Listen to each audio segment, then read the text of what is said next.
TB, जिसको हम tuberculosis भी बोलते हैं या तपेदिक की भी बीमारी बोलते हैं, ये सदियों पुरानी बीमारी है। पहले के ज़माने में आपने सुना होगा कि जब किसी को ट्यूबरकुलोसिस हो जाती थी तो उसको सैनिटेरियम में भेज देते थे, क्योंकि उस समय इसका कोई इलाज नहीं होता था।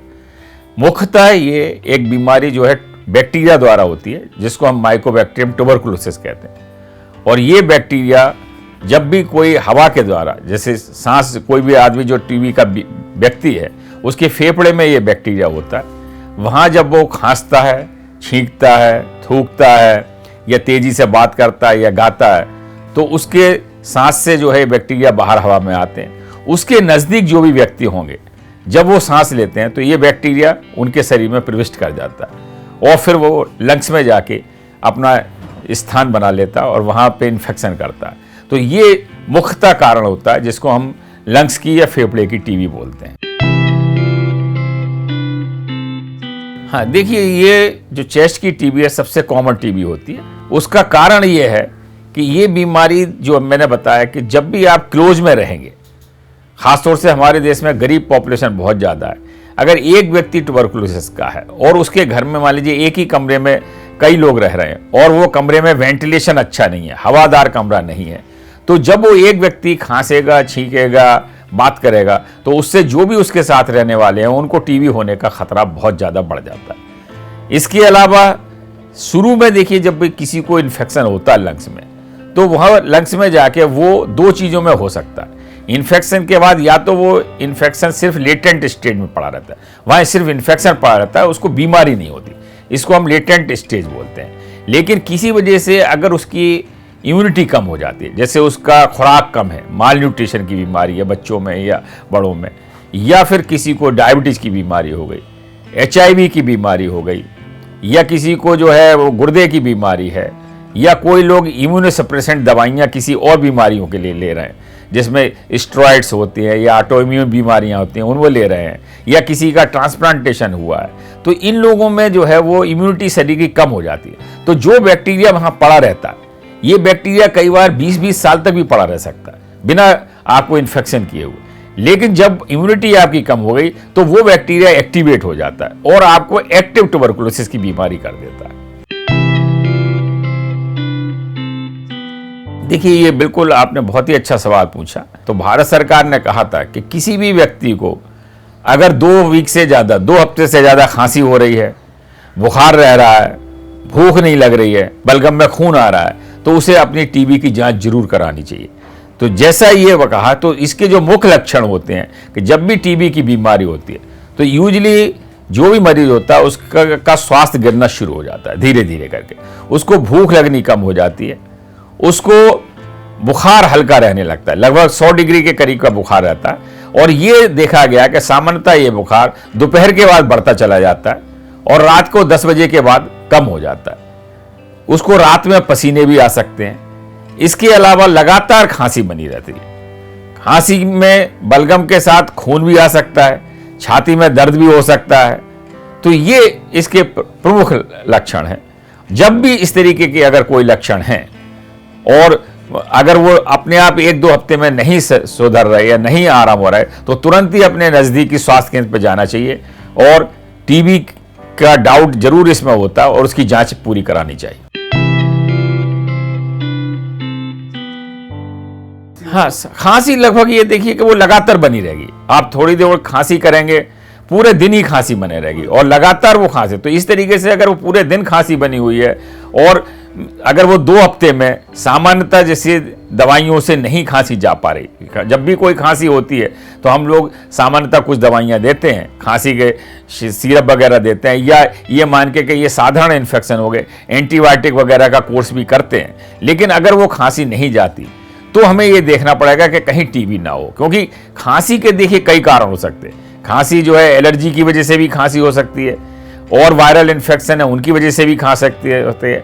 लेकिन अगर लगातार खांसी बनी हुई है और एक सिम्टम जैसे मैंने बताया कि पूरे लक्षण आते हैं कि खांसी के साथ बुखार भी आ रहा है, भूख लगनी बंद हो गई है और बच्चा हो या बड़ा हो सुस्त रहने लगा है, किसी चीज़ में काम में मन नहीं लग रहा है, तो ये फिर एक हमारा जो है संदेह ट्यूबरकुलोसिस की तरफ ज़्यादा कर। हाँ, देखिए, शुरू में तो ये सूखी खांसी होती है, जब लंग्स में इन्फेक्शन होता है, धीरे धीरे करके ये बैक्टीरिया वहाँ पे हमारे लंग्स की को डैमेज करता चला जाता है और वहाँ कैविटी बना लेता है, एक तरीके के गड्ढे जिसको हम बोलते हैं सामान्य भाषा में, और उसमें बैक्टीरिया और ज़्यादा तेज़ी से पनपने लगता है। तो जब गड्ढे बनने लगते हैं तो बलगम आना शुरू हो जाता है, और चूंकि वहाँ की जो खून की नलियाँ आसपास होती हैं उनमें इरोजन हो जाता है, तो खांसी के साथ जो है वो खून भी आ सकता है। तो ये इसके प्रमुख लक्षण। हाँ, देखिए, बहुत ही ये आपने अच्छा और आवश्यक सवाल पूछा। जब भी इस तरीके के लक्षण होंगे, डॉक्टर पहले उसको एग्जामिन करेंगे और उसके बाद कुछ जांचें बहुत आवश्यक हैं। सबसे बड़ा तो ये है कि हम एक ब्लड का टेस्ट करते हैं, ये देखने के लिए कि उसमें इन्फेक्शन, ESR का टेस्ट होता है। अगर वो ESR बड़ा होता है तो हमारे को एक अंदाज देता है कि कोई ना कोई हमारे बॉडी में इन्फेक्शन है। दूसरी, अगर हमें बलगम आ रहा है तो बलगम में हम ट्यूबरकुलोसिस के कीटाणु की जांच करते हैं। अगर वो ट्यूबरकुलोसिस के कीटाणु पॉजिटिव आ जाते हैं तो हमारा डाउट कंफर्म हो जाता है। लेकिन 50% से भी ज़्यादा लोगों में ये ट्यूबरकुलोसिस के कीटाणु पॉजिटिव नहीं आ पाते। फिर हम एक्सरे करते हैं छाती का, तो एक्सरे में हमको जो है वो ट्यूबरकुलर निमोनिया का जो है शैडो आती है। कई बार ये है कि एक्सरे में अगर क्लियर नहीं होता तो हम CT स्कैन भी छाती का करते हैं। इसके अलावा कुछ स्पेशल टेस्ट होते हैं।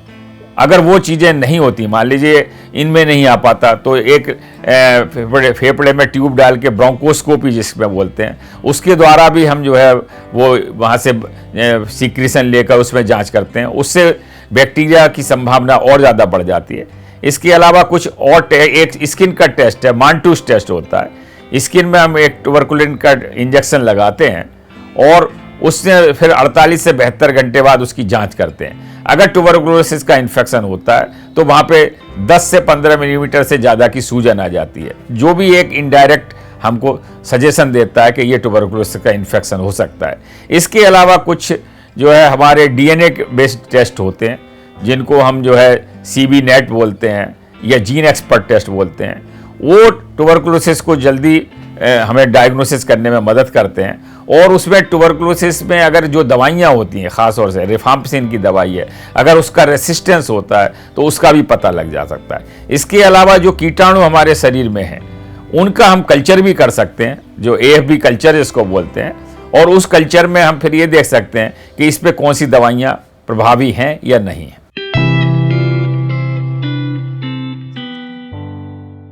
देखिए, बहुत ही अच्छा आपने सवाल किया। इसका पूर्ण रूप से उपचार संभव है। एक बार ट्यूबरकुलोसिस का बैक्टीरिया हमें मिल जाता है तो यूजुअली हम जो है वो इसका 6 महीने का इलाज होता है। शुरू में 2 महीने के लिए इंटेंसिव फेज होती है और 2 महीने के बाद जो है कंटिन्यूएशन फेज होती है, जो 4 महीने से चलती है। तो जब भी देखिए डॉक्टर दवाइयाँ शुरू करते हैं, वो हमेशा सलाह देते हैं कि अगर आपको दवाइयाँ शुरू करने के बाद अपने शरीर में कोई भी परिवर्तन नजर आ रहा है, आपको सुनाई देने में कोई अंतर आ रहा है, आपको दिखाई देने में कोई अंतर आ रहा है, आपको कोई पेट में दर्द हो रहा है, उल्टी हो रही है, आपकी आंखें पीलापन हो रही है, तो तुरंत ही जो अपने डॉक्टर को इसके बारे में बताएं। वो फिर उचित जांच करने के बाद दवाइयों को मॉडिफाई करना या रोकना है वो बताएंगे। अगर हम पूरी तरीके से इलाज करते हैं तो ये बीमारी जो है 6 महीने में क्योरेबल बीमारी है। लेकिन दुर्भाग्य से हमारे देश में ये देखा गया है कि काफ़ी लोग अज्ञानता के बस में या तो इलाज नहीं कराते तो वो छोड़ देते हैं। और कई बार जैसे हम लोगों ने ये देखा है कि जब हम दवा शुरू करते हैं तो 1 से 2 महीने में मरीज के लक्षण काफ़ी हद तक ठीक हो जाते हैं। उसको अच्छा लगने लगता है, उसका बुखार दूर हो जाता है, उसकी खांसी दूर हो जाती है, उसके जो और लक्षण है वो हो जाते हैं, तो उसको ये लगता है कि अब मैं ठीक हो गया, अब आगे इलाज की कोई ज़रूरत नहीं है, तो वो 1-2 महीने के बाद इलाज छोड़ देता है और कुछ समय के बाद उसको दोबारा लक्षण आने शुरू हो जाते हैं। तो एक तो ये होता है कि इलाज छोड़ने से अगर दोबारा लक्षण आ जाते हैं तो उस बीमारी का इलाज करना थोड़ा सा कठिन होता चला जाता है। दूसरे, कई बार ये बैक्टीरिया जो है जब वो पूरी तरीके से हम इलाज नहीं करते तो इन दवाइयों से रेसिस्टेंट हो जाते हैं और इस तरीके से जो है वो मल्टी ड्रग रेसिस्टेंट ट्यूबरकुलोसिस, ये जिसको हमें MDR या XDR, जिसमें कि सारी दवाइयों से ही रेसिस्टेंस होता है, वो बीमारी भी हमारे देश में अब पाई जाती है। वो बहुत चिंता का विषय हो जाते हैं क्योंकि उस बीमारी को इलाज करने के लिए हमें सेकंड लाइन की ट्रीटमेंट देनी पड़ती है, जो कि बहुत ज़्यादा कॉस्टली भी होती हैं, बहुत ज़्यादा जिनके साइड इफ़ेक्ट भी होते हैं और कुछ दवाइयाँ जो है वो केवल हमारे भारत सरकार द्वारा निर्धारित जो अस्पताल हैं उन्हीं में ही दी जाती हैं, वो मार्केट में अवेलेबल नहीं है। क्योंकि ये चिंता सभी की है कि अगर वो दवाइयाँ भी हम मार्केट में लाएंगे तो लोग अगर उनको इंडिस्क्रिमिनेट यूज करेंगे, पूरी तरीके से इलाज नहीं करेंगे, तो उनसे भी बैक्टीरिया रेसिस्ट हो जाएगा। हाँ, देखिए बहुत ये अच्छा सवाल है, क्योंकि काफ़ी हमारी ऐसी पॉपुलेशन है जो काफ़ी गरीब है और एक बहुत छोटे से स्थान पर घर के कई मेंबर रहते हैं, जहाँ पे कि वेंटिलेशन भी नहीं है, हवा का प्रभाव भी नहीं हो रहा। तो जब भी हम क्लोज स्पेस में ज़्यादा लोग रहते हैं, अगर एक व्यक्ति को टीबी है, वो खांस रहा है, छींक रहा है, थूक रहा है, बात कर रहा है, तो इससे हमारे बाकी जो भी उसके फैमिली मेंबर है उनको इन्फेक्शन होने का डर रहता है। तो अगर जैसे इसमें सबसे ज़्यादा तो ये किया जा सकता है कि अगर किसी व्यक्ति को लगातार खांसी हो रही है तो वो अपने मुंह पर, जैसे पहले भी कहते थे लोग कि भाई अपने मुंह पर रूमाल रख लें, अभी देखिए मास्क जैसे आ गए। अगर संभव है तो जो व्यक्ति जिसको टीबी है या खांस रहा है उसको हम दूसरी जगह अगर रख सकते हैं अलग स्पेस में तो बहुत ही अच्छा है। लेकिन अगर नहीं रख पा रहे किसी वजह से तो वो अपने ऊपर जो है वो रूमाल लगाए खांसते वक्त, या मास्क वगैरह का इस्तेमाल करे, उससे भी काफ़ी हद तक अगर और व्यक्ति भी मास्क का इस्तेमाल कर लें, जैसे सारे मेंबर हैं, डेफिनेटली कितना करने के बाद भी अगर हम बहुत ही क्लोज स्पेस में रह रहे हैं और वेंटिलेशन नहीं है वहाँ पे, तो बीमारी की बढ़ने की संभावना या फैलने की संभावना बहुत ज़्यादा रहती है।